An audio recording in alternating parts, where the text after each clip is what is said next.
Et maintenant, on va continuer notre panel avec Jacques Cheminade, le président de Solidarité et Progrès en France. Et ensuite, on aura les questions-réponses. Et Madame Larouche nous rejoindra. Good evening. It depends where you are. I am very happy to be with you in this challenging moment. We have reached one of these moments of history. Nous sommes arrivés à l'un de ces moments de l'histoire où la capacité de survie de l'humanité est en jeu.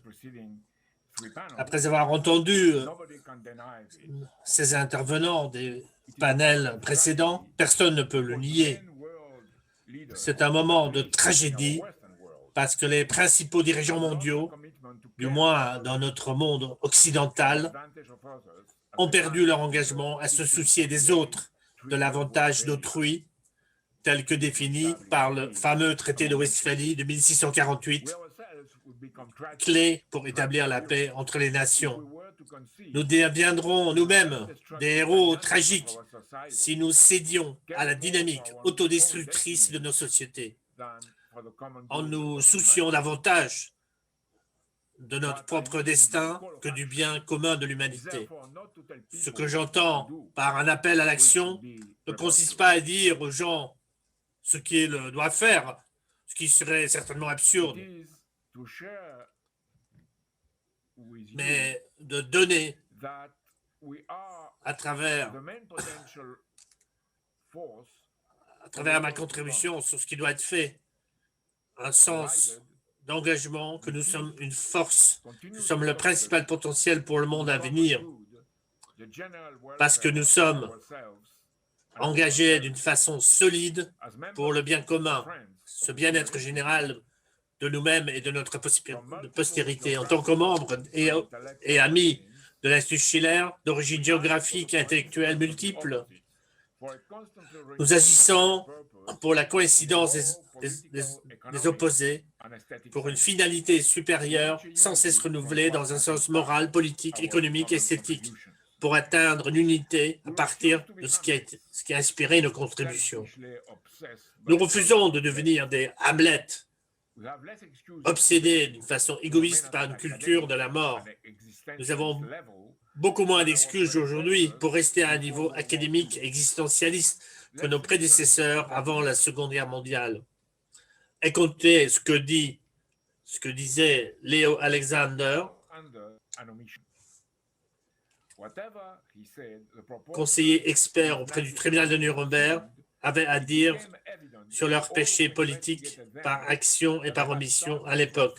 Citation. Quelles que soient les proportions prises par ces crimes nazis, il est devenu évident pour nous tous que ceux qui ont engagé, c'est qu'ils avaient commencé par deux petits commencements, mais il est important de se rendre compte que le levier infiniment petit et couvert dans toutes ces tendances d'esprit à reçu son impulsion était leur attitude envers les malades incurables. Soyons francs, nous avons moins d'excuses qu'eux. Déjà, Lyndon LaRouche, dans les années 1980, nous avertissait que potentiellement, les actes criminels d'aujourd'hui avaient un impact bien pire, encore pire que ceux d'Adolf Hitler. Certains ont pris cela pour une provocation ou une métaphore, mais ce qui se passe dans le monde depuis lors confirme pleinement ce potentiel néfaste. Nous ne sommes pas seulement confrontés à des petits commencements, alors que les gens meurent de faim, que des pays comme le Yémen et la Syrie sont torturés, que la majeure partie du monde est privée d'un secteur de santé publique décent pour lutter contre les pandémies. Nos dirigeants détournent la tête, ou pire, participent aux crimes. Cela a été dit mieux que je ne pourrais le faire par les orateurs qu'on vient d'entendre. L'humiliation de l'autre est devenue un comportement commun et bestial. Le grand bond en arrière financier dans les griffes d'une dictature financière verte est devenu la politique de l'Occident, menant inéluctablement, si elle est appliquée, en raison du manque de développement de l'économie physique, à une politique que les gens polis appellent une réduction de la démographie et pour les moins pollués, les meurtres de masse. Aux États-Unis, on a émis plus d'argent en quelques mois qu'en 2 siècles d'histoire américaine. Et le Japon, l'Europe occidentale et l'Amérique latine vont dans la même direction, injectant de l'argent aux gestionnaires d'argent et des fonds et non pas à des investissements productifs. En conséquence, la production économique actuelle et la production potentielle attendue à l'avenir ne sont même pas capables de maintenir le niveau actuel de la population mondiale. Il ne s'agit pas d'une erreur technique, mais d'une politique volontaire destructrice menée par une oligarchie pour maintenir son pouvoir contre les intérêts des autres. Un tel comportement maléfique nous conduit à la guerre. Mentionnons ici que Joe Biden, le président des États-Unis, a osé qualifier le président de la Russie de tueur. Face à cela, Poutine a montré son sourire ironique et l'ambassadeur russe de Washington a été rappelé en Russie. Et M. Medvedev, le vice-président du Conseil de sécurité russe, a dit « Je ne peux que citer Freud. Rien dans la vie n'est plus onéreux que la maladie et la stupidité. » Dans le même temps, les États-Unis ont annoncé leur engagement à déployer des mini-nukes, abaissant ainsi le seuil de la guerre nucléaire. L'OTAN déploie ses exercices militaires Defender 2021 à proximité des frontières russes et Jens Stoltenberg, secrétaire général de l'OTAN, appelle à une OTAN globale étendue à l'Asie, tandis que le gouvernement britannique poursuit le rêve agressif d'une Grande-Bretagne globale, Global Britain. Les politiques occidentales sont encore pires envers la Chine, comme nous le savons tous. Le secrétaire d'État américain Anthony Blinken, le secrétaire à la Défense Lloyd Austin et l'ensemble de l'administration Biden appellent ouvertement à des préparations communes pour des confrontations militaires avec la Chine. Du projet pour un nouveau siècle américain de l'ère Cheney, dont Mme Larouche a parlé, il faut mentionner donc ce document d'orientation stratégique transitoire, intérimaire en matière de sécurité nationale. Tout cela, c'est un ton belliciste qui prévaut avec des références hypocrites à la soi-disant démocratie et la soi-disant responsabilité de protéger. Bien entendu, nous disons non à toutes ces menaces. La dissolution de l'OTAN pour mettre fin à toutes ces menaces impériales est devenue obligatoire, incontournable. Le cercle des réflexions interarmées français, composé de grands généraux à la retraite, a appelé à arrêter le train fou de l'OTAN avant qu'il ne soit trop tard. Mais bien sûr, il faut faire beaucoup plus. On a besoin d'un projet positif qui créerait une référence pour le monde entier. El-Ghazal Larouche appelle à plusieurs points. L'établissement immédiat d'un système, la mise en place d'un système de santé moderne dans chaque pays du monde. Le doublement de la production agricole mondiale afin d'éliminer la faim et la pauvreté pour une population mondiale croissante. La fin de l'économie de casino par une loi Glass-Steagall mondiale visant à séparer les banques. Un nouveau système de crédit à la Bretton Woods pour fournir un crédit productif par des investissements dans l'économie réelle.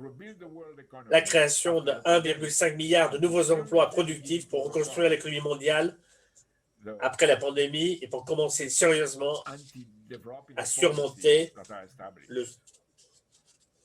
le sous-développement mondial. Enfin, une coopération avec la Russie et la Chine pour développer la nouvelle route de la soie en Asie du Sud-Ouest et en Afrique, s'attaquant ainsi aux causes profondes de la crise des réfugiés, tout en restaurant un ordre de paix durable.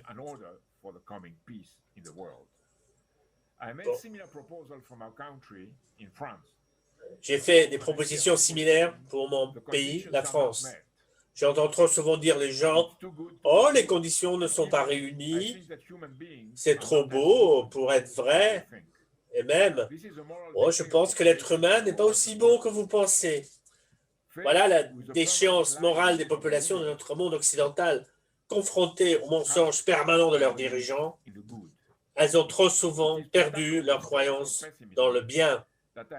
C'est pour lutter contre ce pessimisme culturel que je lance cette action, cet appel à l'action. Notre 4e panel montrera l'engagement de médecins, d'agriculteurs et de personnes engagées en première ligne pour la vie humaine, pour présenter leurs preuves que le bien pourrait et devrait être actualisé, qu'un monde meilleur est possible, basé sur un engagement moral et tous les moyens potentiels de production et de transport pour construire des plateformes de développement humain. Les 3 missions martiennes en cours expriment cet optimisme culturel nécessaire à nous tous pour construire un monde d'explorateurs au-delà des frontières de l'univers connu, à la fois physiquement, mentalement et dans un sens spirituellement. Je conseille vivement de ceux d'entre vous qui n'ont pas encore fait de lire le livre de The Earth Next 50 Years, livre de Lino Larouche, et à ceux qui l'ont déjà lu de le relire. Tous ceux dans l'intention de mieux explorer le potentiel de votre engagement, de devenir plus confiant dans votre propre pouvoir d'intervention. La bataille pour l'avenir n'est pas une leçon à prendre et à suivre, mais un appel à la création dans nos esprits et à l'action au nom de la justice.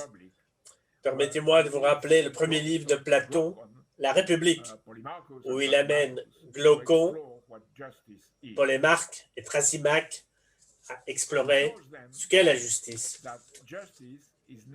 Il leur montre que la justice ne consiste ni à se soumettre à l'opinion publique et à espérer échanger des avantages, ni à servir ses amis et à nuire ses ennemis, ni à rechercher l'avantage du plus fort, Thrasymachus.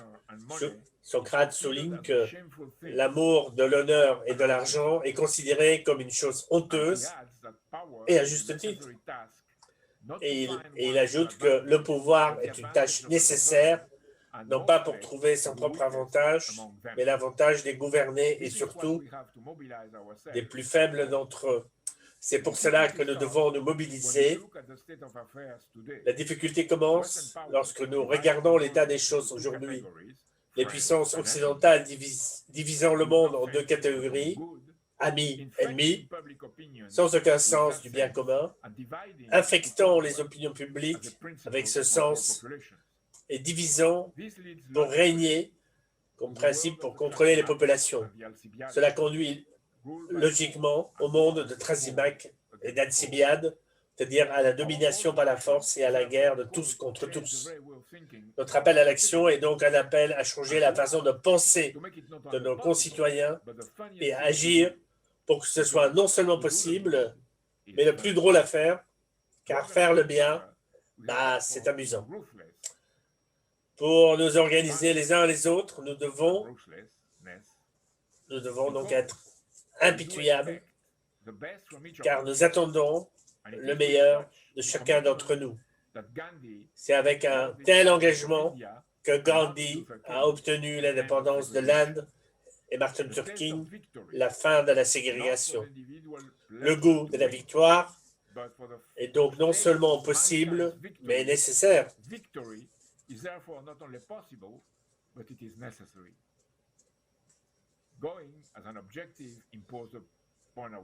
Aller comme un objectif que l'on s'impose à nous-mêmes, beaucoup plus loin que Gandhi et Martin Luther King sont allés. On peut trouver d'autres cas, non pas pour les imiter en ceci ou cela, mais pour réaliser leurs rêves. Réalisons de nombreux rêves et faisons résonner le tambour de l'histoire, mais cette fois, comme il a été dit dans le premier panel, avec la meilleure de toutes les musiques possibles pour atteindre une harmonie d'intérêt le long d'un pont terrestre mondial. Pour échapper de la caverne de Platon et de découvrir le soleil n'est pas la fin de notre travail, mais ce n'est que le début. Comme Caroline Dominguez l'a souligné hier, Il faut sortir les prisonniers. L'avenir appartient aux Léonore, comme les jeunes du Yémen, du Mexique, de la France, d'Italie et de l'Allemagne, des jeunes Américains, des Chinois et des Russes. Nous tous, les jeunes, on doit relever ce défi. Je voulais dire cela aujourd'hui, la journée mondiale de la poésie et de l'espoir partagé par tous.